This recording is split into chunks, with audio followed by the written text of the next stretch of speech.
உலகத்தையே உண்டாக்கின வார்த்தை ஒரு புஸ்தகமாக நம் நடுவிலே நம் கையிலே கொடுக்கப்பட்டிருக்கும் போது அதை பயன்படுத்துகிறவர்களை அது எவ்விதமெல்லாம் உருவாக்கும் என்பதை நீங்கள் யோசிச்சு பார்க்கணும்.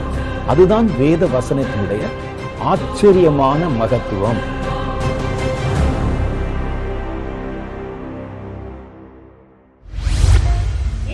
துவனி ஊழியங்கள் வழங்கும் தீர்க்கதரிசி வின்சென்ட் செல்வகுமார் அவர்களால் எழுதி வெளிவந்துள்ள கடைசி கால தலைமுறையினர் தெரிந்து கொள்ள வேண்டிய கடைசி கால தேவனின் வருகைக்கான செய்திகள் மற்றும் இளம் சுவிசேஷர்களுக்கும் ஊழியர்களுக்கும் வசனம் குறிப்புகள் அடங்கிய புத்தகங்கள் 2 மொழியில் வெளிவந்துள்ளன.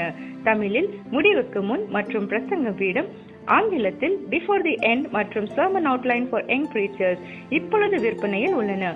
இந்த புத்தகங்களை அமேசானிலும் பிளிப்கார்ட்டிலும் எங்கள் ஆப்பிலும் பெற்றுக்கொள்ளலாம். மேலும் விவரங்களுக்கு தொடர்பு கொள்ள வேண்டிய தொலைபேசி எண் 9731722977.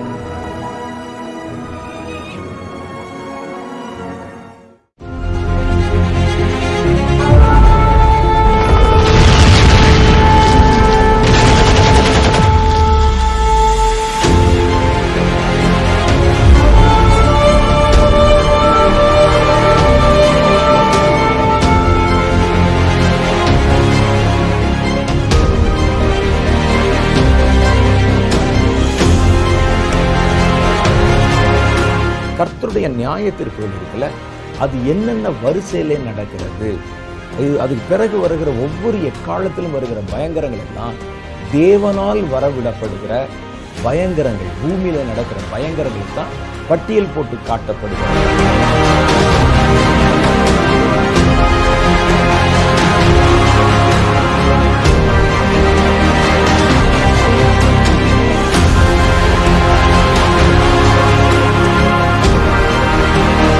அவருடைய கோபத்துக்கு முன்பாக நிற்க முடியும் சொல்றாங்கல்ல, அந்த கோபத்தை 7 பிரிவாக குறித்து ஒவ்வொரு எக்காலங்கள் ஊதும் போதும் கர்த்தருடைய கோபாக்கினை எப்படியெல்லாம் வெளிப்பட்டது என்பதை சொல்லுவதுதான்.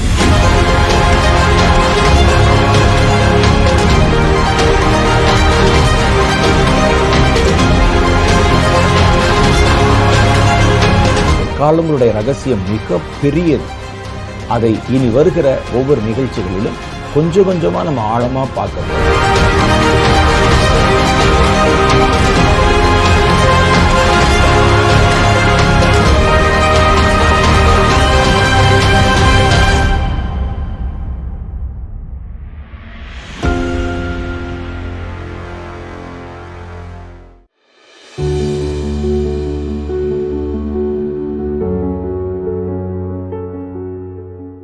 ஆண்டவராகிய இயேசு கிறிஸ்துவின் நாமத்தில் உங்கள் யாவருக்கும் என் அன்பின் நல்வாழ்த்துக்கள். இதுக்கு முந்தின நிகழ்ச்சியில் சந்தித்து கொண்ட போது ரொம்ப இன்ட்ரெஸ்டிங்கான ஒரு டாபிக் நம்ம பார்த்தோம். வானமண்டலத்தின் பொல்லாத ஆவிகள். இது வானமண்டலம் முழுவதும் வியாபித்திருக்கிறது. மேலே ஒரு வானம் இருக்குது, 3வது வானம். அதை பற்றி நான் உங்களுக்கு சொன்னேன்.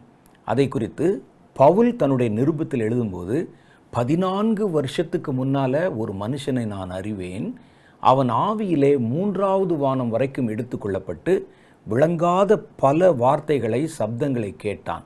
தேவதூதர்கள் பேசுகிற சப்தத்தை கேட்டான் என்று எழுதியிருக்கிறார். அவர் அங்கே சொல்லுகிற அந்த மனுஷன் பவுலை பற்றி தான் சொல்கிறார். தாம் பேரை சொல்லாமல், நான் பார்த்தேன், தரிசித்தேன்னு சொல்லாமல், நான் 14 வருஷத்துக்கு முன்னால் அவருக்கு அந்த அனுபவம் ஏற்பட்டிருக்கு. அப்போ அவர் சொல்லும்போது என்ன சொல்கிறார்னா, 3வது வானம் வரைக்கும் எடுத்துக்கொள்ளப்பட்டேன். அப்போ இதுலேருந்து நமக்கு என்ன தெரியுதுன்னா, ஒரு மனிதன் பூமியிலிருந்து கர்த்தருடைய ஆவியானவரின் துணையினால் 3வது வானம் வரைக்கும் ஏறி போக முடியும். அதே மாதிரி தேவனிடத்திலிருந்து செய்தி சுமந்து வருகிற ஒரு தேவதூதன் கீழே பூமி வரைக்கும், 3வது வானத்திலிருந்து கீழே இருக்கிற பூமி வரைக்கும் இறங்கி வர முடியும். இப்போ நீங்களும் போகலாம், அவர்களும் அங்கிருந்து வரலாம். இந்த 2க்கும் இடையில தான் சாத்தான் தன்னுடைய அந்த செக் பாயிண்ட் வைத்திருக்கிறான். ஒரு பெரிய கூட்டம் அங்கே இருக்குது. அப்போ ஒருவேளை நீங்கள் அந்த 3வது வானம் வரைக்கும் போகணும் அப்படின்னு சொன்னால், அந்த 3வது வானம் வரைக்கும் போகும்போது இந்த வானமண்டலத்தை தாண்டித்தான் நீங்கள் போக வேண்டி வரும். அப்படி தான் போகணும். கர்த்தர் வருவார், தூதர் வருவார். ஆனால் நீங்கள் போகும்போது என்ன நடக்கும் தெரியுமா? ஒரு மனிதனை நம்ம வானத்திலிருந்து ஒரு தூதன் இறங்கி வரும்போது என்ன நடக்கும்னு நமக்கு தெரியும். அது வசனத்தில் வாசிச்சிருக்கோம், வாசிக்க போகிறோம். ஆனால் இங்கே நீங்கள் கீழே இருந்து 3வது வானம் வரைக்கும் எடுத்துக்கொள்ளப்பட்டா என்ன நடக்கும் தெரியுமா உங்களுக்கு? 3வது வானம் வரைக்கும் போகும்போது ஒரு பெரிய கனத்த லேயர், கோடி கோடி கணக்காக இருக்கக்கூடிய சாத்தானுடைய ஆளுமை நிறைந்த 1வது வானத்தை தாண்டித்தான் நீங்கள் போகணும். அப்படி தாண்டி போகும்போது சாத்தான் இருக்கிற இடத்துக்குள்ளே நீங்கள் தாண்டி போனால் சாத்தான் ஒரு செகண்டில் ஒரு மனிதனை ஸ்கேன் பண்ணிடுவான். ஏன்னா வேதம் சொல்லுது, அவன் நம்முடைய சகோதரர்கள் மேலே இரவும் பகலும் குற்றம் சாட்டுகிறவன். ஒவ்வொருவரை பற்றி அவனுக்கு தெரியும். நீங்கள் ரகசியமாக செஞ்சது, நீங்கள் அந்தரங்கத்தில் செஞ்சது, மனசில் நினைச்சது, எல்லா காரியமும் அவனுக்கு தெரியும். அவனுக்கு மறைவாக இருக்காது, அவனுக்கு தெரியும். அது அப்போ தெரிஞ்சால் தானே குற்றம் சாட்ட முடியும் ஒரு ஆளை பற்றி. அவன் எப்படி பேசினான், ஜெபம் பண்ணும்போது எப்படி ஜெபம் பண்ணான், வெளியே சொல்லும்போது எப்படி வெளியே சொன்னான், அவனுடைய அந்தரங்க வாழ்க்கை எப்படி இருக்கு, எல்லாமே தெரியும். அப்போ இதை தாண்டி நீங்கள் போகும்போது ஒரு பெரிய இந்த ஸ்கேன் பண்ணுற இடத்துக்குள்ளே அப்படி தாண்டி போனால் எப்படி இருக்கும்? இந்த சிடி ஸ்கேனு, இந்த எம்ஆர்ஐ ஸ்கேன்லாம் எடுக்கிறாங்கல்ல, அது உள்ளே போகிறோம்ல, அது உடம்பினுடைய எல்லா பகுதியும் ஸ்கேன் பண்ணுற மாதிரி நீங்கள் ஆவியில் எடுத்துக்கொள்ளப்பட்டாலோ, நீங்கள் தேவனுடைய பரமண்டலங்களுக்குள்ளே நுழையணும்னு சொன்னாலோ, நீங்கள் இந்த எல்லையை தாண்டி தான் போகணும். அது போகும்போதே நம்ம செய்த தவறுகள், பாவங்களுக்கு ஒவ்வொரு டிபார்ட்மெண்ட் பிசாசு இருக்கும். அது ஒவ்வொன்றும் நம்முடைய குறைகளை அது தெரிந்துவிடும்.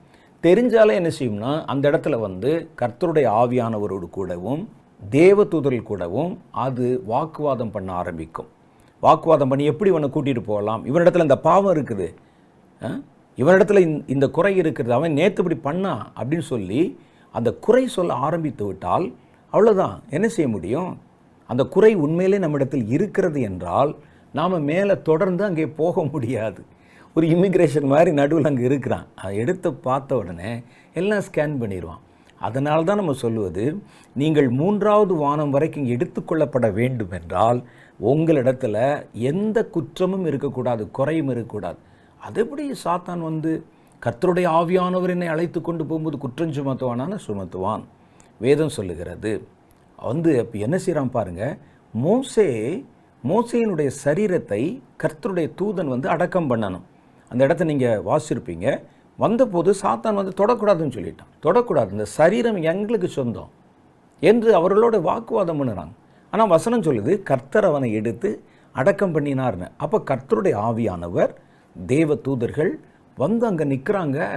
அவருடைய சரீரத்தை எடுத்து, உங்களுக்கு தெரியுமே அவருடைய மரணம் எங்கே நடந்ததுன்னு யாருக்குமே தெரியாது, அவருடைய கல்லறை எங்கே இருக்குன்னு யாருக்கே தெரியாது, அவரை எங்கே அடக்கம் பண்ணாங்கன்னு யாருக்கும் தெரியாது. அந்த சரீரத்தை எடுக்க போகும்போது உடனே சாத்தான் அங்கே குற்றம் சுமத்த ஆரம்பிக்கிறான். குற்றம் சுமத்த ஆரம்பித்து அந்த சரீரத்தை நீ தொடக்கூடாதுன்னு சொல்லி அவங்ககிட்ட வாக்குவாதம் பண்ண ஆரம்பிக்கிறான். ஏன் தெரியுமா? மோசே ஒரு மனிதனை கொலை செய்திருக்கிறார். ஒரு எகிப்தியனை கொன்றிருக்கிறார், கொலை செய்திருக்கிறார். இன்னும் அவரிடத்தில் ஏதாவது சின்ன சின்ன குறைகள் இருக்க முடியும். இன்றைக்கி நீங்களும் நானும் சொன்னால் நம்முடைய பாவங்களை கழுவிக்கொள்ள கர்த்தருடைய ரத்தம் இருக்குது. போகிறோம், அழுகிறோம், ஜெபம் பண்ணுறோம், முழங்கால் படிக்கிறோம், அந்த இரத்தத்தினால கழுவப்படுகிறோம், பாவத்தை அறிக்கை செய்து விட்டு விடுகிறோம். அப்போ மன்னிப்பு பெறுகிறோம், சுத்தமாக்கி விடுகிறோம். ஆனால் மோசேயின் காலத்தில் அந்த வழி இல்லையே.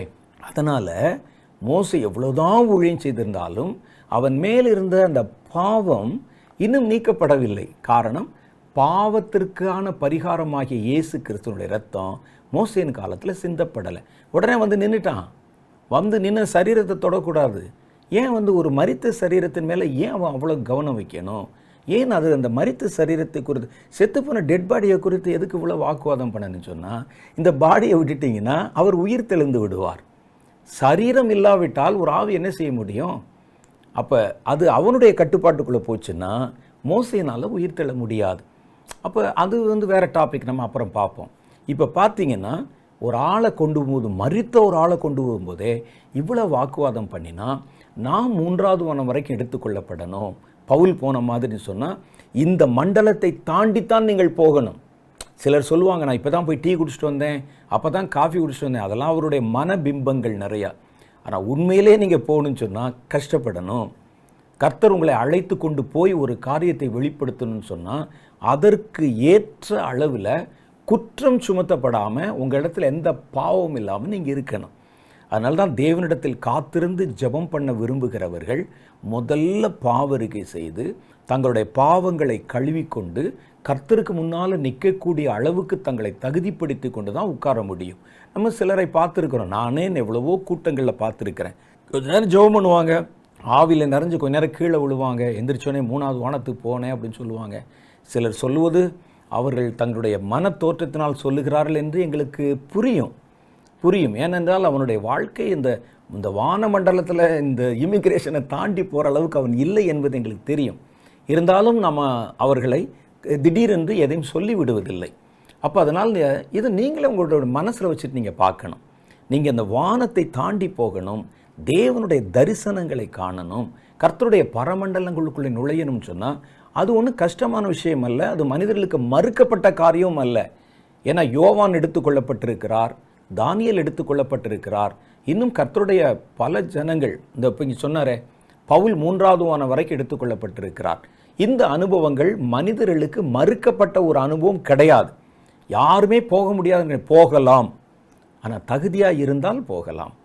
அப்படி தகுதி இல்லாமல் சும்மா கொஞ்ச நேரம் உணர்ச்சி வசப்படுவதனாலேயோ மன பிம்பங்களிலே தோன்றும் சில காட்சிகளை வைத்துக்கொண்டோ நம்ம பரலோகத்துக்கு போகணும்னு சொல்லி நம்ம நினச்சிடக்கூடாது. நீங்கள் உண்மையிலே பரலோகத்துக்கு போயிருந்தால் நீங்கள் உங்கள் மனசை கொஞ்சம் கேட்டு பாருங்கள்.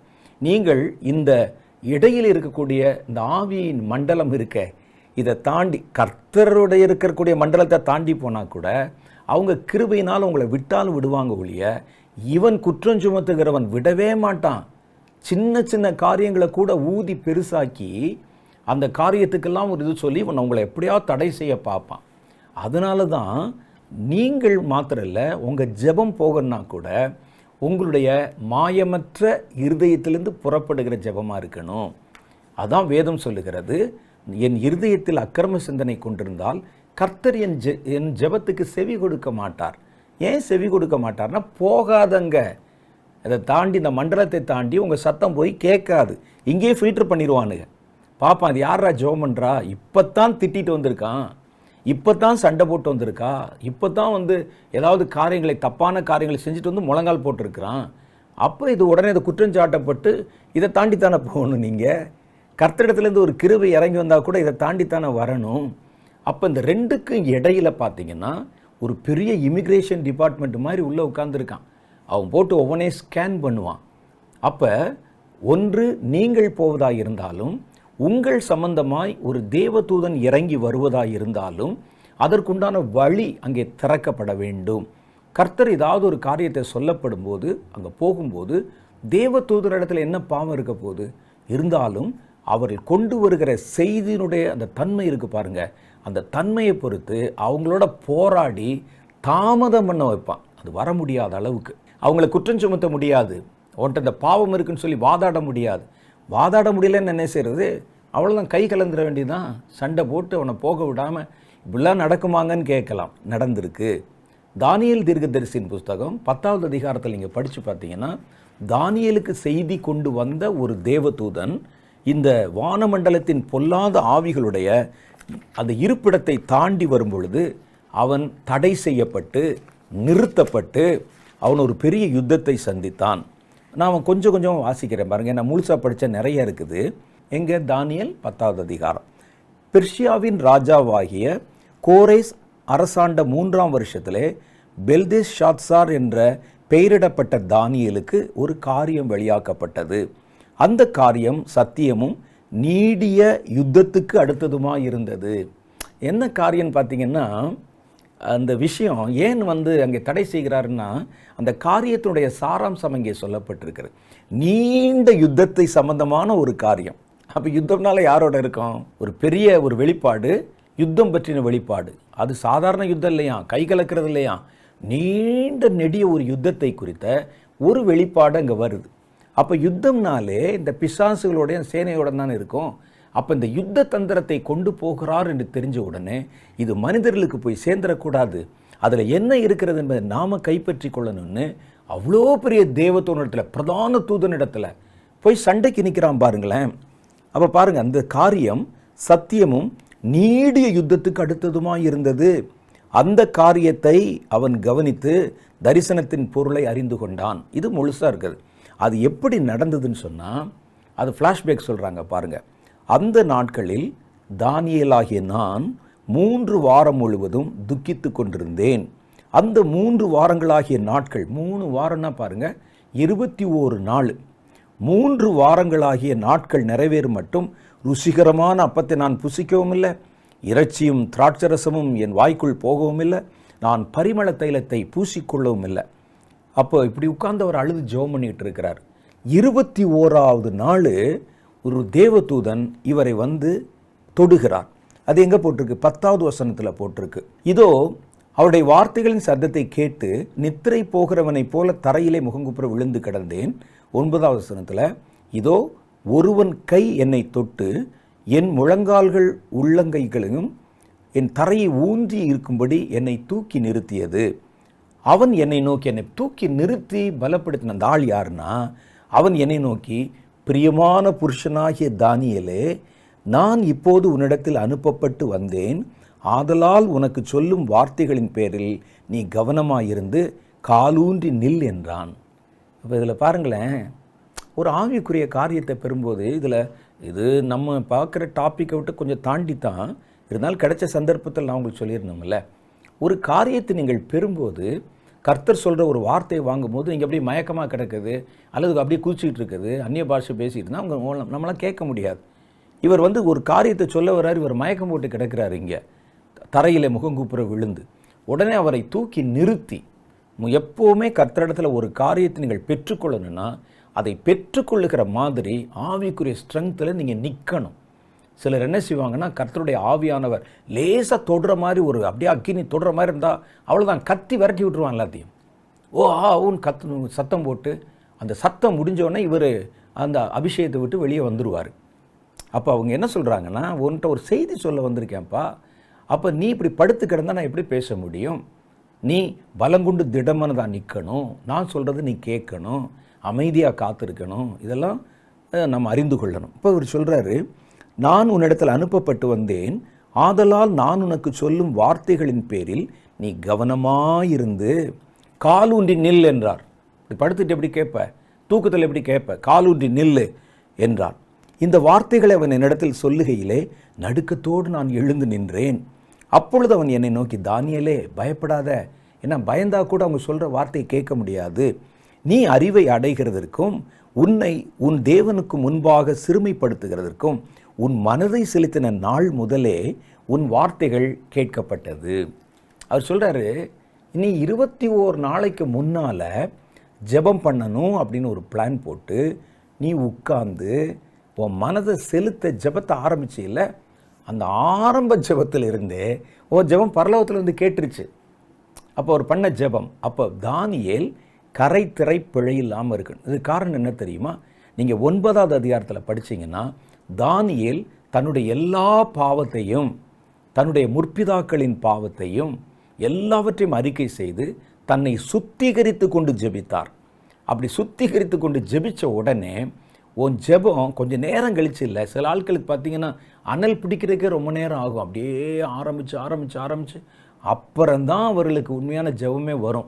தானியேல் அப்படி இல்லை, தன்னை நல்லா ஆயத்தப்படுத்தி கொண்டு தன்னுடைய ஜெபத்தை யாரும் குற்றப்படுத்தி விடக்கூடாது என்பதில் கவனமாக இருந்து, பாருங்கள், இவ்வளோ பாவம் இருக்கிற ஒரு ஆள் இப்படியெல்லாம் ஜெபம் பண்ணுறான்னு சொல்லி சாத்தான் குற்றஞ்சாட்டிடக்கூடாதுன்னு எல்லா பாவத்தையும் கழுவி கொண்டு அறிக்கை செய்துவிட்டு தேவனிடத்தில் அழுது ஒப்புரவான பிறகு ஜெபம் பண்ணதுனால நீ பண்ணின ஜெபம் நீ பண்ண ஆரம்பித்த போதே பரலோகத்தில் வந்து கேட்டுருச்சப்பா அப்படின்னு சொல்கிறாரு. பாருங்கள், நீ அறிவை அடைவதற்கும் உன்னை தேவனுக்கு முன்பாக சிறுமைப்படுத்துகிறதுக்கும் உன் மனதை செலுத்தின நாள் முதல் துவங்கி உன் வார்த்தைகள் பரலோகத்தில் கேட்கப்பட்டது. உன் வார்த்தையின் நிமித்தம் நான் உன்னிடத்தில் வந்தேன். நீ அந்த வார்த்தையை பேசி கேட்ட உடனே உனக்கு சொல்வதற்கு ஒரு செய்தி இருந்தது. கர்த்தர் என்னை, ஏன்னா அவர் சொல்கிறார் அனுப்பப்பட்டு வந்தேன்னு சொல்கிறார். கர்த்தர் உடனே என்னை பிடிச்சி இவன்கிட்ட ஒரு செய்தி சொல்லணும், நீ போய் அந்த செய்தி அவனிடத்தில் சொல் என்று சொல்லி அனுப்புகிறார். அதுக்கு அடுத்து தான் முக்கியமாக வருது. நான் இறங்கி வர்றேன், பெர்ஷியா ராஜ்யத்தின் அதிபதி 21 நாள் மட்டும் என்னோட எதிர்த்து நின்றான். அவனுக்கு எதுக்கு எதிர்த்து நிற்கிறான் அப்படின்னு சொன்னால், இந்த கேப்ரியலை குற்றம் சுமத்த முடியாது. அப்போ நாம் போனோம்னா குற்றம் சுமத்தி நம்முடைய பிரயாணத்தை தடை செய்வான், மேலே போக முடியாத பாரி.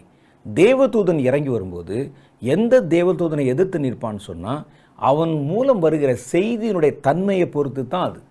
ஒரு பெரிய செய்தி, உலகத்துக்கு சொல்லப்பட வேண்டிய செய்தி, இந்த இடத்துல சொல்லப்பட வேண்டிய செய்தி யுத்தத்தை பற்றின ஒரு நீண்ட செய்தி என்று 10வது அதிகாரம் 1வது வசனம் சொல்லுது. யுத்தம் என்பதிலே கண்டிப்பாக சாத்தானை பற்றி இருக்கிறது.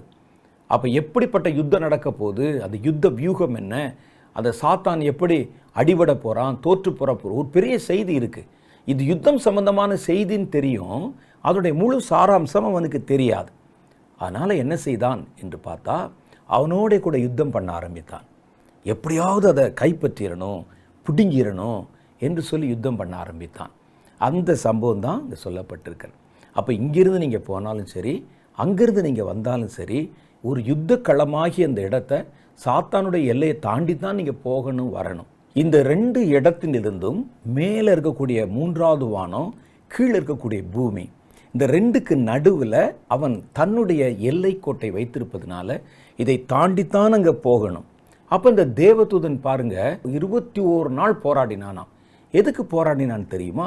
அவன் கையில் இருக்கிற செய்தி எப்படியாவது நம்ம வாங்கிடணும் அப்படின்னு, இந்த செய்தியை நம்ம எப்படியாவது இழக்க வச்சிடணும் அப்படின்னு 21 நாள் மட்டும் என்னோடு எதிர்த்து நின்றான். ஆனாலும் பிரதான அதிபதிகளில் ஒருவனாகிய மிகாவேல் எனக்கு உதவியாக வந்தான். ஆதலால் நான் அங்கே பெர்ஷியாவின் ராஜாக்களிடத்திலே நான் தரித்திருந்தேன். அப்போ அவர் என்ன சொல்றார் பாருங்க, எனக்கு உதவி செய்வதற்காக மிகாவேல் தேவதூதன் இறங்கி வந்தான். காரணம் எப்படி இது நடந்தது அப்படின்னு கேட்டால், தானியேல் இங்கேருந்து ஜெபம் பண்ணுறாரு, அந்த சத்தம் போய் பரலோகத்தில் கேட்குது. தொடர்ந்து 21 நாளும் அங்கே கேட்டுக்கொண்டிருக்கிறது. அந்த செய்தி கேட்ட உடனே கர்த்தர் தானியேலுக்கு சொல்ல வேண்டிய செய்தியை கேப்ரியலுடைய கையில் போய் கொடுத்துட்டு வான்னு சொல்லி அனுப்பியாச்சு. தேவதூதன் போய் சேர்ந்திருக்கணும். ஆனால் இன்னும் தொடர்ந்து அந்த ஜெப சத்தம் கேட்டுக்கொண்டே இருக்கிறது. என்னடா நம்ம அனுப்பிட்டோமே கேப்ரியல்ல, ஆனாலும் இன்னும் தொடர்ந்து தானியேலுடைய சத்தம் கேட்குதே, பேசும் சொல்லும் கேட்குறேன் அப்படின்னு சொல்லி காத்திருக்கிறாரு. இது என்னது அப்படின்னு சொல்லி தான் கர்த்தர் பார்த்து வழியில் எங்கேயோ ஸ்டக் ஆயிடுச்சு அப்படின்னு தெரிந்து அவனுக்கு உதவி செய்யும்படி மிகாவேல் தூதனை அனுப்பினார். இப்போ இதில் அதனால தான் நம்ம என்ன சொல்கிறதுனா, ஒரு காரியத்தை பெரும்படி ஜெபித்தால் விடாப்பிடியாக நீங்கள் ஜெபம் பண்ணணும். இப்போ இந்த சம்பவத்தை வேறு மாதிரி சிந்திச்சு பார்ப்போம். தானியேல் உட்காந்து ஜெபம் பண்ணுகிறார். ஜெபம் பண்ணி ஒரு நல்ல ஒரு ஜெபத்தை பண்ணுறார். 2 நாள் ஜெபம் பண்ணுறார். ஜெபம் பண்ண உடனே அவர் ஜெபம் பண்ண ஆரம்பித்த உடனே கர்த்தர் இந்த ஜெபத்தை கேட்டுட்டாரு. அவருக்கு சொல்வதற்கான ஒரு செய்தியை ஆயத்தப்படுத்தி கேப்ரியல் இடத்துல கொடுத்துட்டார். கேப்ரியல் இறங்கி வர ஆரம்பிச்சிட்டார். இவர் 3 நாள் ஜெபம் பண்ணிட்டு பார்க்குறாரு, பசி எடுத்துருச்சு. உடனே என்ன செய்கிறார்னா, தானியேல் தன் ஜெபத்தை முடித்து விட்டார். இப்போ என்ன நடக்கும் பாருங்களேன், இந்த ஜெபம் தொடர்ந்து போகாதனால அங்கிருந்து அனுப்பப்பட்ட தேவதூதன் ஒருவேளை தானியேலிடத்தில் இது சேர்த்திருப்பானோ என்று நினைப்பதற்கு ஏது உண்டாகிரும். அதனால தான் நீங்கள் ஒரு காரியத்தை ஜெபம் பண்ண ஆரம்பித்தா விடாப்பிடியாக அந்த காரியத்தை பெற்றுக்கொள்ளுகிற வரைக்கும் போராடணும். ஒருவேளை இடையில இந்த மாதிரி ஸ்டக் ஆனால் ஆக முடியும். அதுக்கு பிறகு பார்த்துட்டு ஒரு குறிப்பிட்ட நாளுக்குள்ளே கேப்ரியல் திரும்பலை அப்படின்னு சொன்ன பிறகு ஒருவேளை மிகாவேல் தேவதூதனை அனுப்பி அதுக்கப்புறம் அவரை விடுதலை செய்துட்டு பார்த்தா இங்கே கீழே தானியேல் எந்திரிச்சு வேறு வேலைக்கு போயிருப்பார். அப்போ இப்போ எப்படி கொண்டு யார்கிட்ட கொடுக்கறது, அது மறுபடியும் ரிட்டர்ன் ஆகி போகிறதுக்கும் வாய்ப்பு இருக்கிறது. ஒரு கற்பனைக்கு தான் நான் சொல்லுகிறேன், நீங்கள் அதை விளங்கி கொள்ள வேண்டும். அதனால தான் விடாப்பிடியாக போராடணும். ஒரு காரியத்தை நீங்கள் குறி வச்சுட்டிங்கன்னா அதை முழுசும் பெற்றுக்கொள்ளுகிற வரைக்கும் ஜெபத்தை நிறுத்தாதீங்க, ஜெபித்து கொண்டே இருங்கள். ஒரு உபவாச ஜெபத்தை நியமித்து விட்டால் எதுக்காக எதை எய்ம் ஜெபம் பண்ணிங்களா ஜெபத்தை நிறுத்தாதீங்க. அது டிஸ்டர்பன்ஸுக்கும் டிஸ்ட்ராக்ஷன்ஸுக்கும் இடம் கொடுக்கவே கொடுக்காதீங்க. ஒருவேளை உங்களுடைய ஜெபம் நியாயமானதாக இருந்து கர்த்தரிடத்திலிருந்து ஒரு செய்தி வந்தால் கூட அந்த செய்தி இடையில நிறுத்தப்பட்டால் அதை உங்களால் பெற்றுக்கொள்ள முடியாமல் போயிடும். இப்போ தானியேலுக்கு அப்படி நடந்தது. அப்போ இதை வச்சு நம்ம பார்க்க போகும்போது பார்த்தீங்கன்னா, வானத்திலிருந்து ஒருவர் பூமிக்கு இறங்கி வந்தாலும், பூமியில் இருக்கிற ஒருவருடைய ஜெபமோ அல்லது ஒருவர் ஆவியில் எடுத்துக்கொள்ளப்பட்டாலும் இந்த இடத்தை தவிர்த்து விட்டு போகவே முடியாது. இது நடுவில் நீங்கள் போய்தான் ஆகணும். அப்போ போகும்போது அதனால தான் சொல்கிறேன், ஒரு ஆவிக்குரிய அனுபவங்களை பெறுகிற ஒரு மனிதர்கள் முதல்ல தங்களை சுத்திகரித்து கொள்ளணும். அதில் எங்கே ஆபத்து வரும் அப்படின்னு கேட்டிங்கன்னா, கர்த்தர் பேசுகிறாரு, கர்த்தர் நம்ம கூட பக்கத்தில் இருக்கிறாரு, நம்ம பார்க்குற தரிசனம் வருதுன்னு சொன்னோடனே நாம் நம்ம இயற்கைக்கு மேற்பட்டவர்களாகவும் மனிதர்களை விட மேலானவர்களாகவும் எந்த தவறுகளுக்கும் அப்பாற்பட்டவர்களாகவும் நம்மை நாமே கற்பனை பண்ணிக்கொள்வோம். நம்ம எந்த சூழ்நிலையிலையும் எவ்வளவு சாதனைகள் செய்தாலும் மனிதன் தான் என்பதை நீங்கள் விளங்கி கொள்ளணும். அப்படி ஒரு மேன்மையான எண்ணத்துக்கு இடம் கொடுத்து, நான் யார் தெரியுமா, பெரிய தீர்க்கதரிசி, கர்த்தரை நேராக பார்த்துருக்கிறேன், கர்த்தரை கூட பேசுவார், எனக்கு இல்லாத அதிகாரமாக நினச்சா இங்கேருந்து போவோம், அங்கே காஃபி குடிப்போம், இங்கே வீட்டுக்கு வரோம், இதெல்லாம் சும்மா நீங்கள் கற்பனையாக நினைப்பது. இந்த இடத்தை தாண்டதுங்கிறது நான் உங்களுக்கு சுலபமாக சொல்லிட்டேன், இது சாதாரண விஷயம் அல்ல. ஏன்னா அது வானமண்டலம் முழுவதும் பொல்லாத ஆவிகள். இந்த ஆவிகள் கொஞ்சம் ஹை கிரேட் ஆவி. பாதாளத்தில் இருக்கிற ஆவி இருக்கே அது மாதிரி இல்லை, ஒரு உலகத்தில் இருக்கிற ஆவி மாதிரி இல்லை. இது தேவனிடத்திலே நேரடியாய் தேவனுடைய படையில் தேவனுடைய சிங்காசனத்துக்கு முன்பாக நின்ற ஒரு பெரிய அளவு வல்லமை உள்ள ஆவிகள். அதில் இந்த வலுசற்பா இருக்கான் பாருங்க, அந்த வலுசற்பு. ஏன்னா நீங்கள் எப்போவுமே எதிரி அண்டர் எஸ்டிமேட் பண்ணிடக்கூடாது. ஏதோ நம்ம மிதிச்சோன்னே அவ்வளோதான் பாம்பு நாக்கு தள்ளி போச்சு போகலன்னு சொல்லிட்டு நிறைய பேர் அப்படி தான் சொல்லுவாங்க. நேற்று நான் ஜெபம் பண்ணேன், அந்த ஒரு யுத்த ஜெபம் பண்ணோம், கர்த்தருடைய அந்த பட்டயத்தை எடுத்துக்கொண்டு அந்த வலுசற்பை வாய் திறந்தது ஒரே வெட்டு தலை போச்சா. அப்போ அடுத்த நாள் அங்கே பாம்பு இல்லையா? அப்போ அடுத்த நாள் யாருக்கு ஜெபம் பண்ண போகிறீங்க நீங்கள்?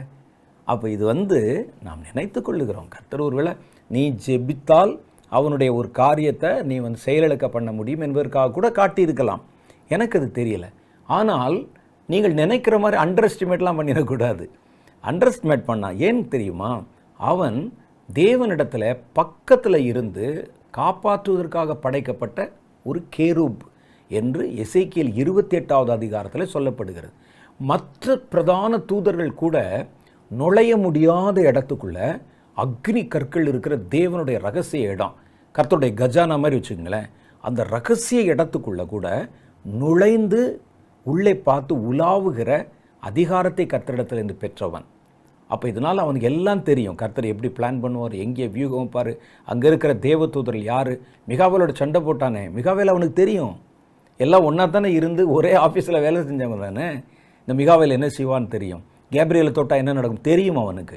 அப்போ நீங்களும் உங்களுக்கும் எனக்கும் தான் இந்த காரியங்களெல்லாம் ரொம்ப புதுசு, நம்ம பிறந்த பிறகு தான் அதெல்லாம் கேட்குறோம். இவன் துவக்க காலம் முதற்கொண்டே மனுஷ கொலைபாதகன், அவன் தந்திரம் நிறைந்தவன்.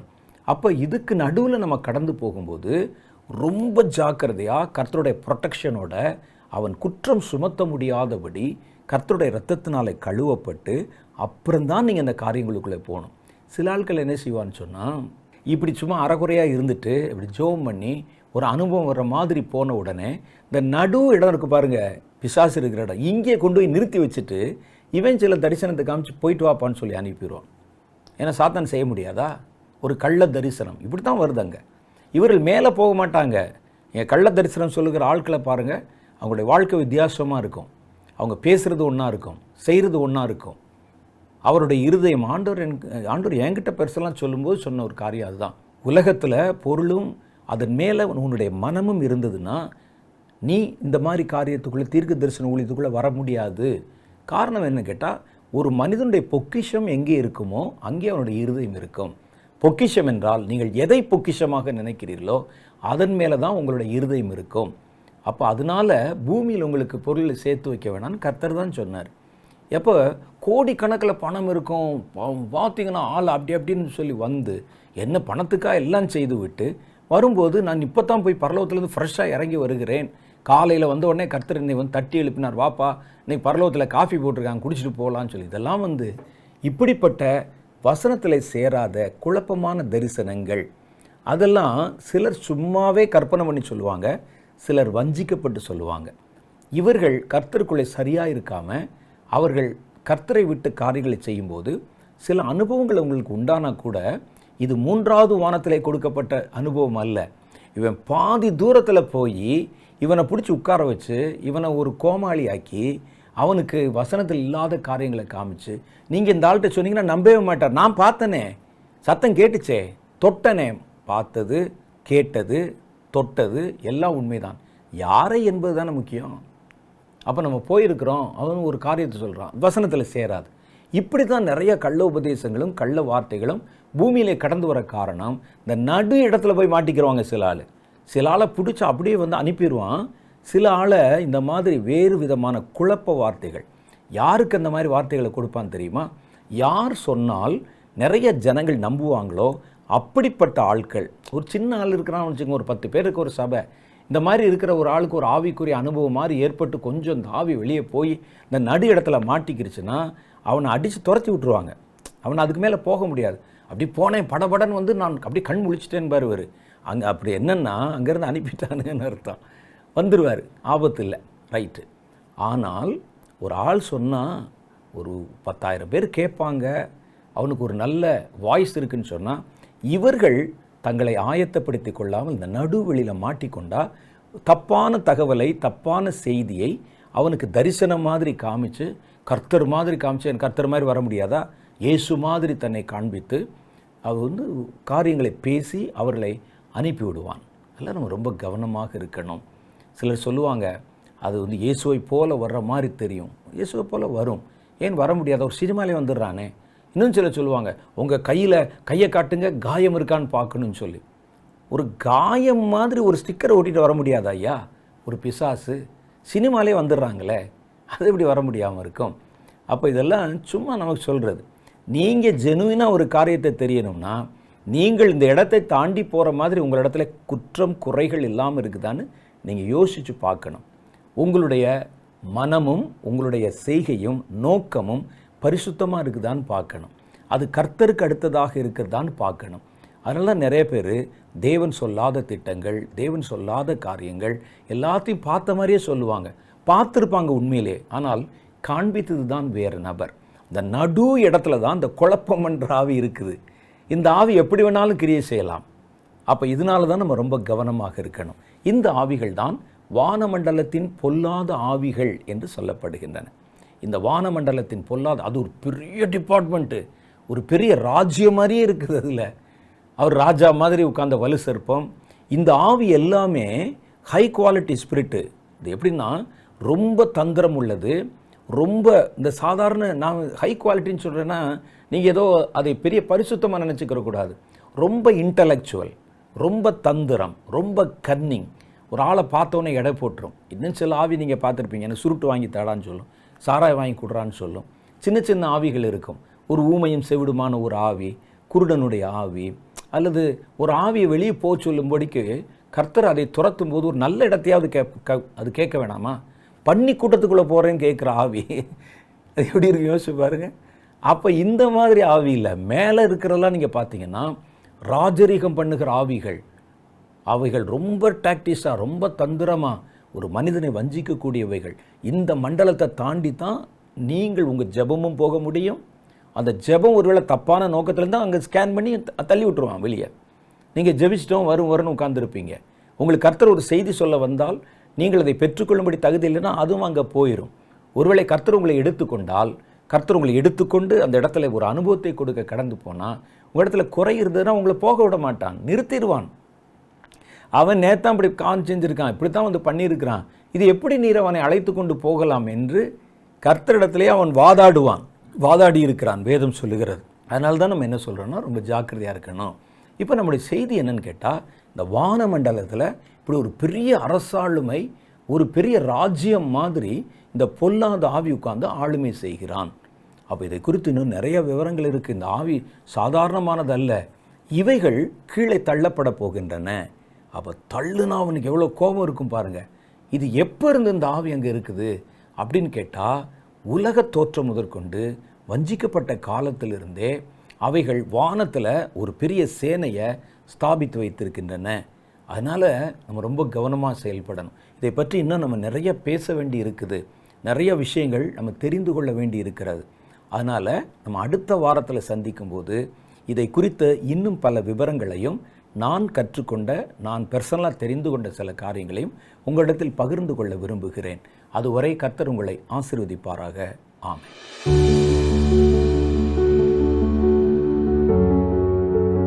இந்த உலகத்தை தன்னுடைய கட்டுப்பாட்டில் வைத்துக் கொள்வதற்காக வானமண்டலத்தில் இருக்கிற இந்த பொல்லாத ஆவிகளின் சேனை ஒவ்வொரு ராஜ்யத்திற்கு மேலே ஒரு அதிபதியை வைத்திருக்கிறான். ஒரு அதிபதி, உண்மையான அதிபதி கீழே இருப்பார். 3வது வானத்தில் இருந்தது. நடு வானத்தை தாண்டி இந்த முதல் வானத்துக்குள்ள கர்த்தருடைய ராஜ்யம் வந்து விட்டது. ஸ்டெப் பை ஸ்டெப்பாக வருது. அடுத்து பூமிக்குள்ளே வரப்போகுது. ஒரு மனிதன் நம்ம சரீரத்தில் இருக்கோம், நீங்களும் மாம்சத்தில் இருக்கீங்க, நானும் மாம்சத்தில் இருக்கிறீங்க. நீங்கள் சொல்கிறத வச்சு தான் நான் உங்களை ஜட்ஜ்மெண்ட் பண்ணுவேன்.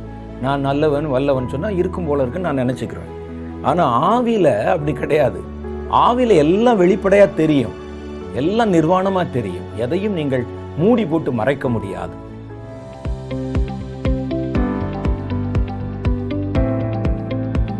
சகோதரர் வின்சென்ட் செலுக்குமார் அவர்களுடைய செய்திகளை தொடர்ந்து கேட்கவும் பார்க்கவும் சகோதரர் வின்சென்ட் செலுக்குமார் அவர்களின் யூடியூப் சேனலை சப்ஸ்கிரைப் செய்து கொண்டு பெல் ஐகானை கிளிக் செய்து கொள்ளுங்கள். வேதத்தின் காரியங்களை அறிந்து கொள்ளவும், கடைசி கால செய்திகளை பற்றி தெரிந்து கொள்ளவும் மற்றும் ஆவிக்குரிய வாழ்க்கையில் இன்னும் வளரவும் இந்த செய்திகள் உங்களுக்கு மிகவும் பிரயோஜனமாக இருக்கும். தொடர்ந்து இந்த யூடியூப் சேனலை பாருங்கள், மற்றவர்களுக்கும் தெரியப்படுத்துங்கள்.